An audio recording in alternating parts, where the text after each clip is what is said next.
Hello and good morning, everyone. Thank you very much for joining me this morning. Just a few things to go through before we begin the webinar for today. First of all, it would be great if someone could just let me know that they can hear me. Last week I did a webinar for Written Legal English, and I was speaking for a good 20 minutes before someone said that they can't hear me, and then I realised I turned the microphone off. So if someone could just say hello and say, Simon, we can hear you, then that would make me feel a little bit better.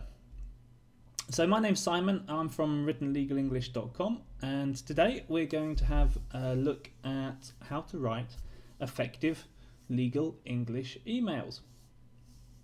Now, before we begin, there are unfortunately lots and lots of qualifiers. That is to say, what is a legal English email? Well, a legal English email is basically just a normal email. There's unlike letters which follow a particular format depending on the type of letter that you're writing, whether it's a letter to a client, whether it's a memo, or one of the many other different types of letters. Those letters tend to have particular formats or particular styles that you follow, and these and because letter writing has perhaps refined its rules over the last however many years letters have been written, emails are a relatively modern concept, and the effect of that is that there aren't really that many, or there isn't a recognized set of rules about how to write emails, and you can see this very, very quickly and very, very clearly on the internet. If you were to go into Google and you were to type into Google how to write an effective email, then you'll very quickly see that there are many different people, many different authorities giving you lots of different advice about how to write the email. So some people say keep it formal as if you were writing a letter. Some people say emails are informal means of communication, and therefore we can use informal language and informal structures in emails. There are people that say emails should be as short as it's possible to be. There are, if I remember correctly, a couple of styles that support this, whether it's the 4-sentence rule or whether it's the 6-sentence rule. The idea is if you can't communicate what you need to say in 4 sentences, then you're saying too much. And then there are people on the other side of the scale saying you should write long emails, you should put in lots of information, etc., etc. So the range of advice as regards how to write an email, really, it's all over the place. There's no one correct way to write an email in terms of how to approach an email. Saying all of that, there is, after looking through a lot of these websites, and this is a presentation that I've given a couple of times before to different people, there are some general rules that you can follow which apply to every single email that you write, with the point of view of thinking about effective communication. How you can write an email and know that what you've written is an effective piece of writing and will get the result that you want to achieve. And those are the rules that I'm going to go through today. And there are only 4 rules for you to have a look at. So let's begin the webinar and you'll see what I'm talking about. Oh, pop myself over here first of all. Okay, so when you're writing an email, let me just move myself. When you're writing an email, there are 4 things that you must include in your email. The first thing is an informative and accurate subject line. Now, the subject line is, some people say, and I tend to agree with this, is the most important element of an email. And the reason why it's the most important element of an email is because this is the first thing generally that people see when an email arrives. So if the subject line is not informative, if the subject line is misleading, then you don't open the email. You might think it's not important, you might think it's not relevant, Simply, people are busy people. If you see something that doesn't immediately spark an interest, or something that doesn't really connect you straight away, you tend to pass over it, and then you don't pay that much attention to it. And of course, if it is an important email, then you've got problems as a result of that. So an informative and accurate subject line is probably the most important thing about the email.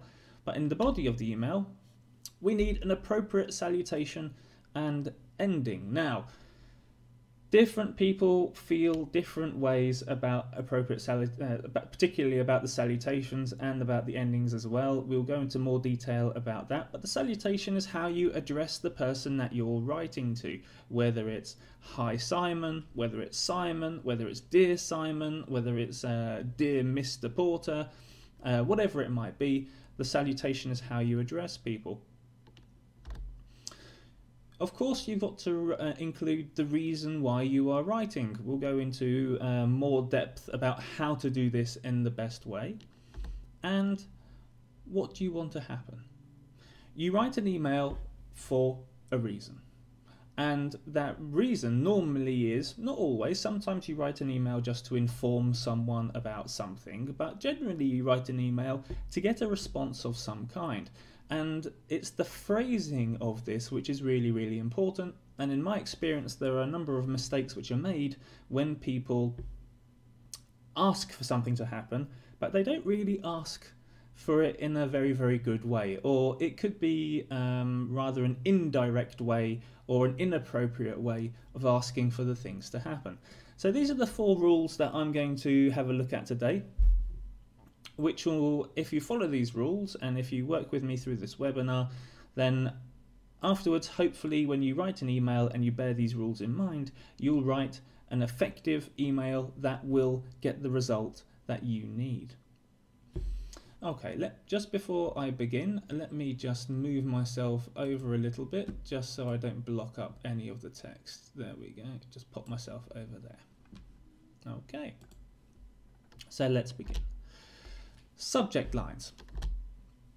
Subject lines must be informative and accurate. They must get straight to the point. And there's no room in the subject line for any waffle, for any other noise. Simply say in the subject line what it is that you want, what the email is about.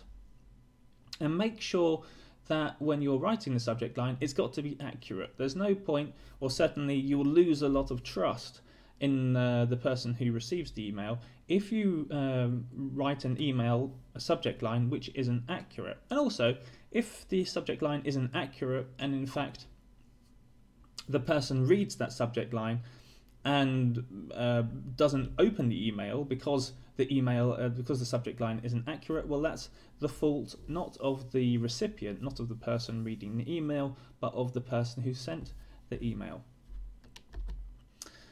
And the subject line must get the reader's attention immediately. So if you write a subject line which is very vague and it's not exact, then you tend to pass over those emails. If you write a subject line which doesn't have a particular target in mind, and you'll know the kind of things that I'm talking about. I'm sure for the people who receive many emails every single day, they select the emails they open based on the way that the subject line is written. And there's a few little qualifiers about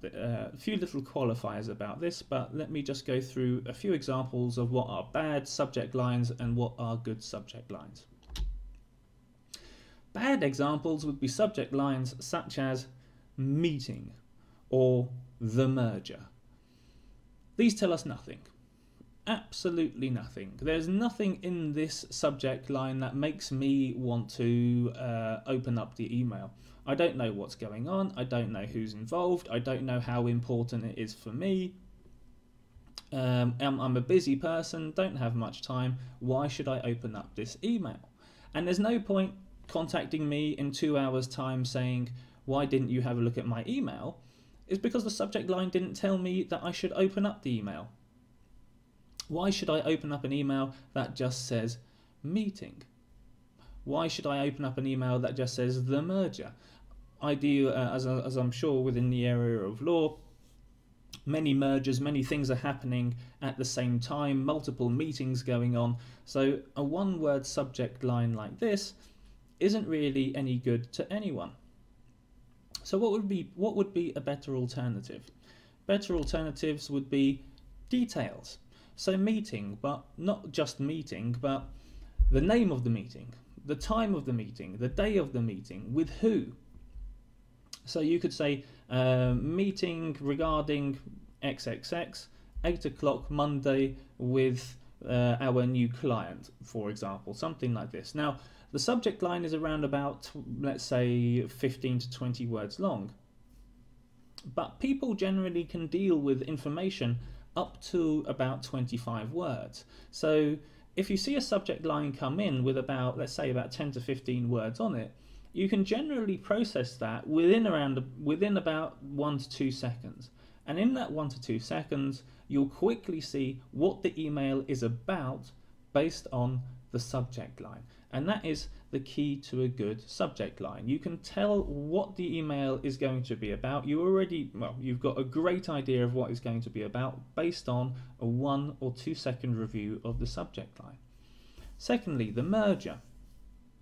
When the merger is, the parties to the merger, the issues involved. So if there's a particular issue that the email is about regarding the merger, for example, what a party has pulled out, or a delay or a postponement, or a change of details, or negotiations, or whatever it might be, then the subject line is a great place to put that information to catch my attention and make sure I know what the email is about before I jump into the email. So it's not difficult to write a great subject line. It's not difficult to write a subject line which catches the reader's attention and gets the reader to open your email in order to respond to what it is, or in order to be aware of what it is that you're trying to communicate. I heard a wonderful anecdote of in the company's practice, that people were sending emails, and because there were so many emails being sent, that emails were being overlooked. And I would argue that this is because the subject line wasn't very well written. So people got into the habit of prefixing the subject line with urgent. So they would write urgent meeting ... And the idea is that you would write urgent, presumably in capital letters, in order to get the attention of the reader. So the reader would look urgent, and then they would open up the email. But the problem was, in this particular company, that everyone started to write urgent. So then, of course, urgent didn't become urgent anymore, because everyone was writing urgent, and so everyone didn't react to urgent. So then someone came up with the wonderful idea of writing urgent, or doubly urgent, or something along those lines. And in order to highlight the fact that this really was urgent, well, you can see where this is going. This is not the appropriate way to communicate urgency in an email. If you want someone to open up your email, and you need that to happen quickly, the subject line and the way that you write the subject line is the key to that. If you don't write a good, effective, powerful subject line, if you don't include information, and don't be afraid of writing a subject line which is about, as I said, up to about 20 words long. There's nothing wrong at all. There's no right or wrong with this. In fact, it's better to include as much information as long as it's relevant and as long as it's accurate as possible. So overusing urgent, putting in asterisks, putting in capital letters, putting in other tools to make sure that someone opens up your email is not the way to go about it. Writing an effective subject line is. Now, there is a modern tendency, I've seen it more and more, and I'm guilty of this as well, and this is also something that people either like or don't mind, or they hate. And that is when you use the subject line to communicate the message of the email. And what happens is you write the message in the subject line up to 20 words, almost as if it was like an SMS or a text being sent by phone. and you leave the body of the email completely blank. Now, this is a relatively modern thing, as I said. The question is, you would have to ask yourself, is this an appropriate way of communicating information? And this will have to be dealt with on a case-by-case basis. I would within the legal context, I would recommend not writing like this to clients in a law firm. If you're of a law firm, if you're thinking about hierarchy, I would perhaps argue that if the hierarchy is going up, it's better not to write these kind of emails to your bosses, senior lawyers, partners, etc., etc. However, if there is a corporate culture in place, a firm's culture in place, where this is allowed for or this is accepted, then fine, that's fair enough. But I would ask you to think carefully about this on a case-by-case basis, whether this is an appropriate way of communicating an email. Certainly it's effective, and you could argue this is using the subject line effectively, and you wouldn't be wrong. But then there's the question of appropriateness in communicating in this way. Well, I'll leave that decision up to you. So point number one, the subject line is probably the most important element of an email. If you don't get a good subject line, then people are not going to open up your email. As simple as that. Point number two, salutation and ending. And here we come to this area where some people will agree, some people will disagree, some people will say do this, some people will say do that. There are many different approaches to how you do the salutation and the ending, and of course there are cultural issues in terms of corporate culture, in terms of country culture, international country cultures, about how you do this, and of course not forgetting personal preference. So let's have a look at what would be the general rules before we go into all of the possibilities with this. So first of all, the general rules are as follows. If you know who you are writing to, use their name. So for men, and assuming that this is formal contact, for men, use Mr. or Doctor or Professor or whatever it might be. For women, use Ms, pronounced MZ, written MS.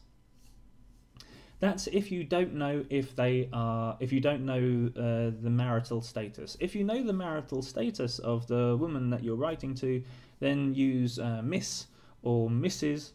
Although, as I see more and more often nowadays, the standard is simply just to say Ms, and just leave it as that. And if you're writing to someone, and once again, this is from the formal point of view, if you're writing to someone and you know who you are writing to, then you end the email with yours sincerely. Now, this is a British English rule. American English rule slightly differs. American English would say that you would prefer sincerely yours or even sincerely. I've written here not sincerely because I don't like it, personal preference. So I prefer yours sincerely.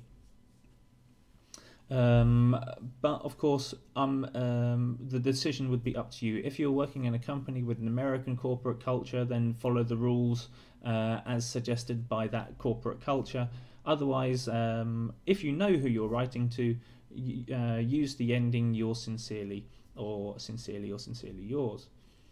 However, people say that emails are informal by nature. I wouldn't necessarily 100% agree with that, but certainly there is a common trend to write, to end an email with best regards or kind regards if you know who you're writing to. I would advise against the abbreviated forms BR or KR. I'm never a huge fan of these, to be honest. Once again, this is an example of how endings are completely subjective, or the approach people's approach to the endings are completely subjective. I don't like receiving an email which says BR or KR. So for me, I think it looks lazy. I don't think it looks professional. I think if you can't be bothered to write out best regards or kind regards, then it doesn't really leave a good impression with me. Similarly, talking about salutations, I prefer some kind of, and the other way around, I really dislike it when someone writes me an email and just says Simon. For me, this starts off the email automatically in a negative tone of voice. If you say Simon in an official way like that, it sounds as if I've done something wrong straight away. If you say Dear Simon, Hi Simon, then straight away there's a lightness, there's a happiness, there's a kindness to that email. But if you just say Simon, then straight away I think that I've done something wrong, and it makes me approach your email in perhaps a slightly more negative way than otherwise. So I would always advise starting off the salutation with if you know the person, and if the contact is at that level where you don't need to say Mr. or Mrs., if you can say and you're on first names, then I would advise starting off with Dear, whoever it is, or Hi, whoever it is, and not just Simon or Barbara or Tony or whatever it might be. For me, once again, personal preference, I'm not a fan of this, but there are people out there who are not bothered by that. But but there are general rules with how to write salutations, and these are as I've just presented. Now, if you don't know who you are writing to, then the general rule is to say Dear Sir or Madam. Dear Sir or Madam. And if you don't know who you're writing to, you have to end the email with yours faithfully. This is standard letter writing convention, and it also applies to emails. It's not great. First of all, when you're writing an email in today's world, the argument suggests you really should know who you're writing to. There's not much excuse to not know who you're writing to in today's world. If you do a Google search, LinkedIn search, I'm pretty sure it's not too difficult to find out who it is that you're writing to. So some people are against the use of Dear Sir, Madam on the basis that you're too lazy to find out who it is that you wrote to. Now, I don't entirely agree with that, but this is the kind of thing that you'll read on the internet if you look for guides on how to write emails. So if you can, find out who you're writing to, and once you do that, then you can use your sincerely or best regards. If you don't know who you're writing to, Dear Sir, Madam, and end the email with yours faithfully. Many people overlook this because they see this as artificial, and I would agree to a certain extent it is artificial, but you need to include this in every single email, and that is a good finisher. So offering assistance and help if required. As I said, it's a standard requirement, it's polite, it's courteous, it might never be used, but nevertheless it's one of these things that you've got to put in at the end of your email. So if you've got any questions or comments, please don't hesitate to get back in contact with me, something along those lines, and then at least it gives you, the person that you're writing to, an avenue to get back in contact with you if they've got any questions. And that is salutations and endings. So general rules, open to personal preference. Find out, it's always a good idea to find out what the rules are of the company that you're working in, to see if there is a particular writing style as regards salutation and endings, or whether you can choose whatever it is that you like. There is a general rule of thumb if you're opening contact with someone that you haven't written to before, to start off in a formal way, and then when that person responds, to continue in the way that that person responds. So to give you an example, so if I'm writing to someone that I don't know, then I would say, Dear Mr. Brown. And if Mr. Brown writes back to me and says, Hi Simon, then the general rule of thumb is to continue that level of register, that level of formality.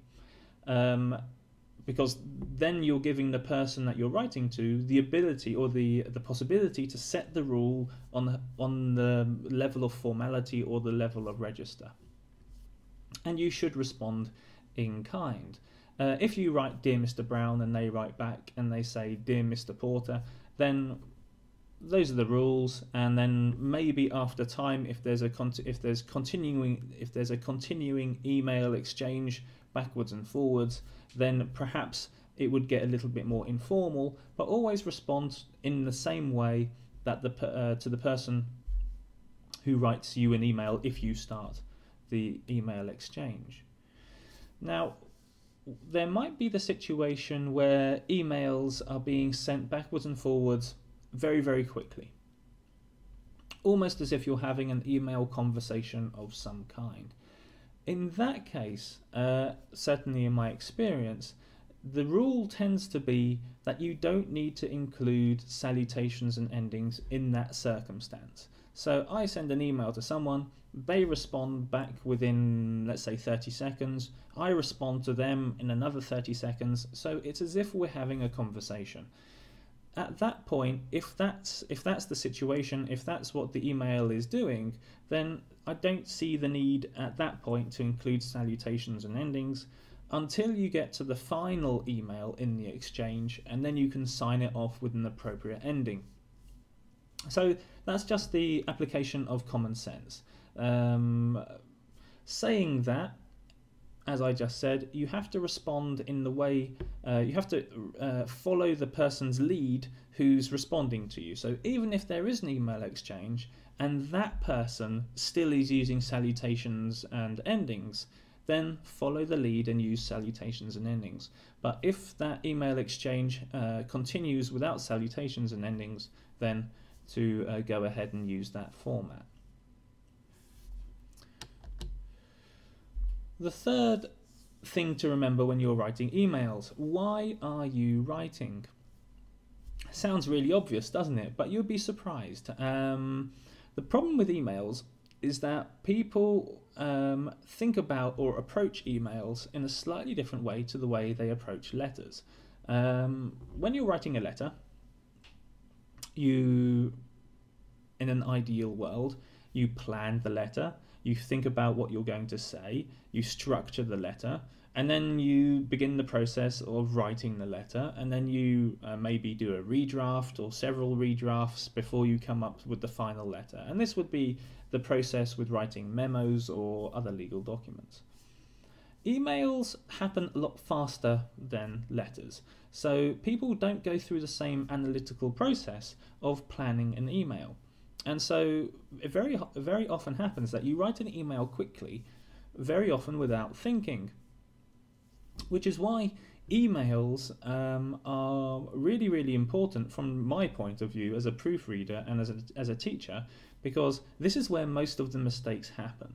So when I work with people in the past and they send me letters and they send me memos, they're interesting from one point of view, but they're not interesting from the other point of view, and that is that when you're writing something, you tend to think, a letter or a memo, you tend to think about it and go into some detail, and there's a revision process, as I said. With emails, people just tend to write and they send, and that's where most of the mistakes are, and that's why I want to have a look at the emails, and particularly the short emails.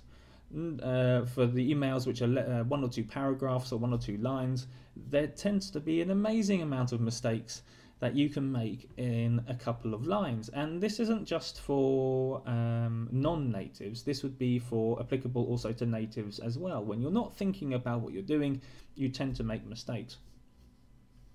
And one of the biggest mistakes, and these are the 2 points that we're going to have a look at now, is, or the first one is, why are you writing? When you write an email, generally it's a good idea to tell the person why you're writing. What's the basic message you're trying to communicate? This should be the first line, or certainly at least in the first paragraph of your email. And it could be something as simple as, Dear Jim, I'm writing because, or I'm writing to or something along those lines. Tell the person what it is that you're writing. Now, everyone's had the experience, I'm sure, of receiving an email, and you read the email and there's a couple of questions that go through your mind. First of all, what does this person want? We'll get to that in a second. What does this person want, and what do I do? And the reason why you have those questions is because the email hasn't been written very well, and the email hasn't been written with this question in mind. Why are you writing? Get this information into the first sentence, or get it into the first paragraph, and give the reader no doubt what it is, or why you're writing. For what are you trying to achieve? Include what's necessary in the email to achieve your goal.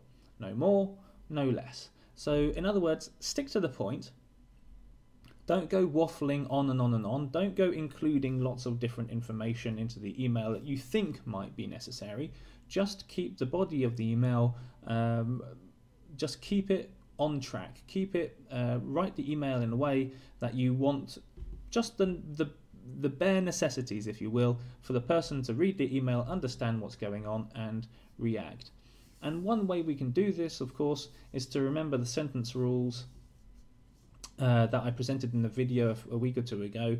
Keep 1 point per sentence, or if you're writing, if you're using sentences with 2 clauses, for example, conditional clauses, 1 point per clause, a maximum of 2 clauses per sentence. Keep the sentences nice and simple, nice and straightforward, active voice, and communicate why you're writing the email. Now, that's one point of information that's often missing from emails. The second one is, what do you want to happen? So you're writing the email to say why you're writing the email, but almost always you want the person that you're writing to do something. What do you want to happen?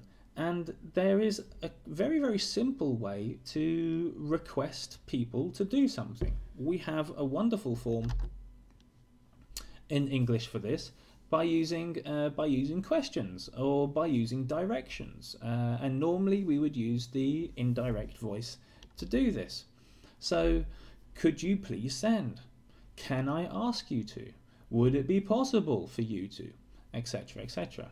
If you're not familiar with indirect question forms, then I would suggest you get on to Google quickly, type in indirect question forms into Google, and you'll know what it is, but the structures are important.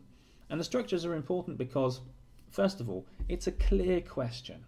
You're saying, I want you to do this, or can you do this, sorry, but you're saying that in a polite and appropriate way.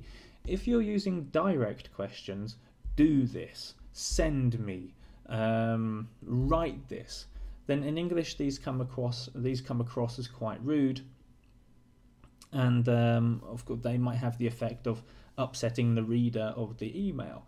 So use indirect question forms to request, or indirect forms to direct people to do different things.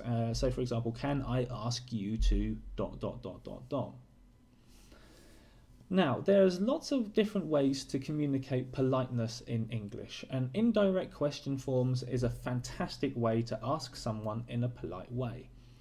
I have seen, however, plenty of examples of the use of kindly.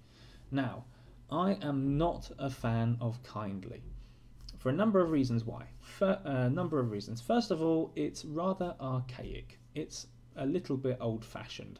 Not many people, certainly not native speakers, don't use kindly that much.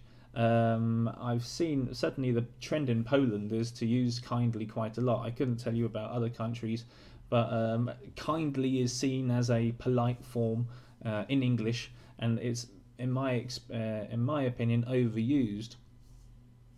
So not only is there the problem of it being archaic, the second problem is that lots of people use it incorrectly. And I'll give you some examples.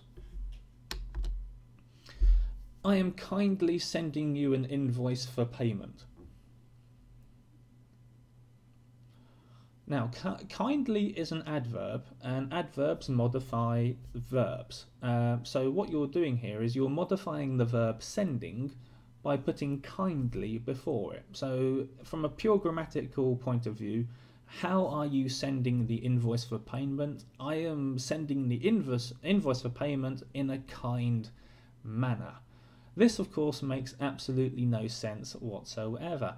And it wouldn't have a particularly positive effect on the reader either. Why the reader gets an invoice, the invoice has to be paid. Why should the person who pays the invoice think about this being sent in a kind manner or not? It makes no difference to the person paying the invoice. So this use of kindly as regards your actions can often be misused. So if we were to look at this from the other point of view, if we were going to ask, if we wanted to use kindly from the and think about the actions of the reader, then we might come up with a sentence like this. Could you kindly pay the invoice as soon as possible? Even this sentence, although it's better because what you're asking someone to do is for them to do something as quickly as possible, it still seems rather unnecessary in this context. Could you pay the invoice as soon as possible? So without kindly, is still formal. It's still polite. It's indirect. It's a clear question. We don't need to say kindly. And of course, that it's the use of kindly, or the positioning of kindly here, is open to interpretation as well, because you could, of course, interpret this sentence correctly, which means about the speed at which it's done. But someone, if they were being particularly pedantic, would say, "Why do I have to pay this kindly? I don't really want to pay the invoice at all." So the use of kindly here is also something that I would question. I kindly ask you to pay the invoice as soon as possible. If we're thinking about our own actions and using kindly correctly, we could use this structure. I kindly ask you to pay the invoice as soon as possible. But once again, I would question the sense of this. If you use an indirect question form, could you kindly, or could you ... would it be possible for you to do ... It's more than enough. We don't need to use kindly to communicate politeness. Very often it has the negative effect, and very often it's misused. So my advice would be to not use kindly. There are other ways of improperly asking questions, and the reason why these are improper ways to ask questions is because you're not really asking a question. What you're doing is you're suggesting something, but you're suggesting something in not a very clear way. And if the reader gets a suggestion, well, a suggestion isn't a question, and a suggestion isn't a direction. So the reader could receive your email and say, well, you didn't tell me to do this. And the reader would be absolutely correct, because you didn't use a question or an overt or an obvious question in order to get the person to respond. What do I mean? Well, have a look at these examples.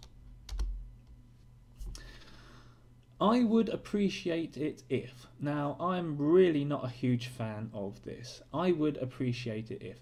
This means, or this has the effect of meaning, I want you to help me. I want you to do me a favour. Now, in some contexts, that could be absolutely fine.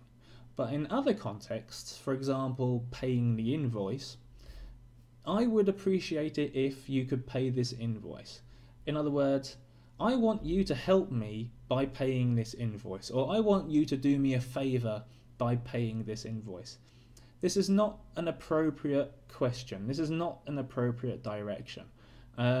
When you're asking someone to do something, you have to do it in a clear, and you want that thing to happen. You have to do it in a clear and an obvious way.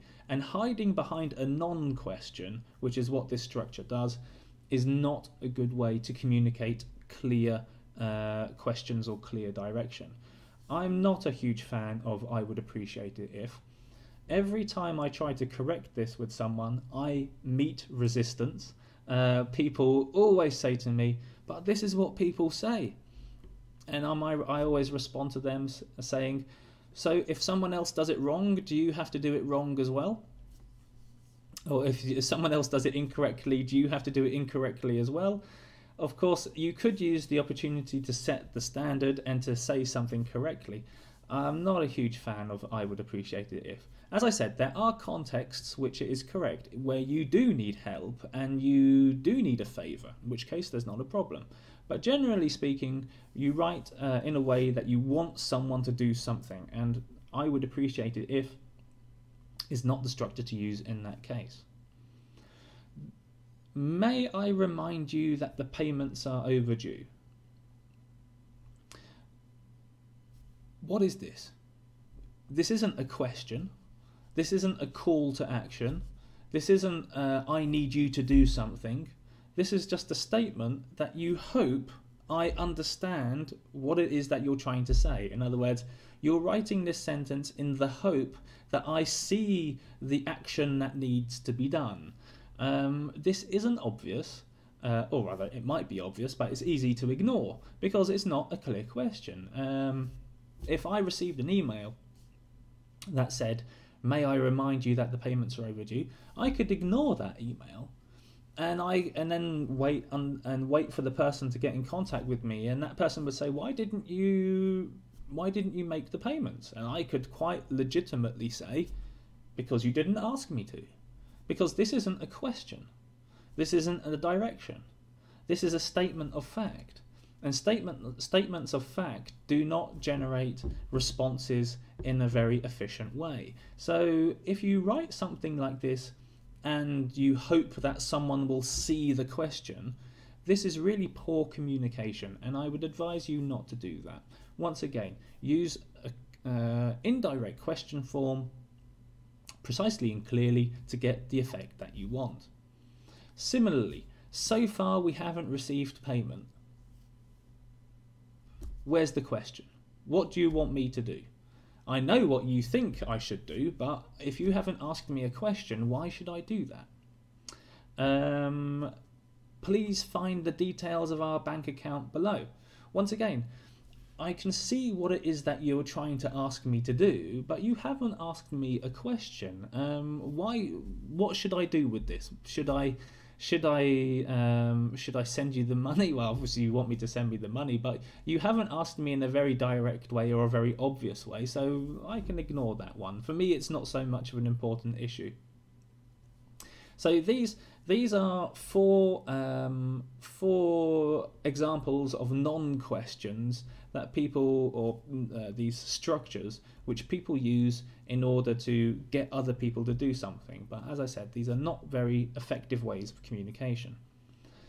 Now, the last one is something I've seen a lot, and this is an issue that I fight with people most about, because it seems to be the fashion, let's say, to write this at the end of the email. But I consider this to be extremely lazy and an extremely poor way of communicating, particularly if you're asking questions. So I could write a situation, a complex situation above. This happened, this happened, this happened, and then at the end I would just say, "Please advise." Advise on what? What is it exactly that you want me to do? I haven't got any clear instructions. I don't know what part of the situation you want me to respond to. Where do I go with this? Why should I waste half an hour or an hour of my time responding to your request, if I can call it that, and waste my time? If I respond to something which you don't want, well, I've wasted my time, you don't get what you want, and that doesn't exactly build a great relationship between the people who are communicating by email. So "please advise" is an incredibly lazy, ineffective way of asking someone to do something.